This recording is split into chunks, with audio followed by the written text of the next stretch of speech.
সবাই বলে আমরা হাউসওয়াইফরা ঘরে বসে কী এমন কাজ করি, বাইরে তো আর বেরোতে হয় না, ঘরে শুয়ে বসেই তো কাজ করি। তো আজকে সেরকমই আমার শুয়ে বসে কাজ করতে করতে বেলা 2-2:30 বেজে গেল ঘরের কাজ সামলাতে।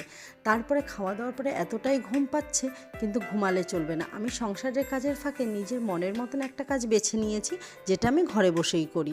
তো সেটা করতে করতে সন্ধ্যা 6টা 6:30 বেজে গেছে। বরমশাই চলে এসছে তৎক্ষণাৎ অফিস থেকে, আর আসার পথে অনেক ফল নিয়ে এসছে। সেগুলো রেখে বরমশাইকে 1 কাপ লিকার চা করে দিলাম, আর আমি একটু ব্ল্যাক কফি নিয়ে টিভির সামনে বসলাম।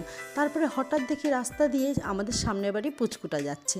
ছানাকে বললাম, বাবা একটু নিয়ে আয় তো পুচকুটাকে, খেলা করি। আর কি দুষ্টু হয়েছে দেখুন, টিভিতে গান চলছে, ও বসে নেচেই যাচ্ছে। এর মধ্যেই ভাই চলে এসছে অফিস থেকে, ওকে একটু টিফিন বানিয়ে দিলাম। তারপরে রাত্রে ডিনারের সময় হয়ে গেল, বেজে গেছে প্রায় 9:30। তো সকালে বানিয়েছিলাম কাশ্মীরি আলুর দম, তার সঙ্গে কি ফুলকো ফুলকো লুচি ছাড়া মানায়? তো সুন্দর গরম গরম লুচি বানিয়ে নিলাম।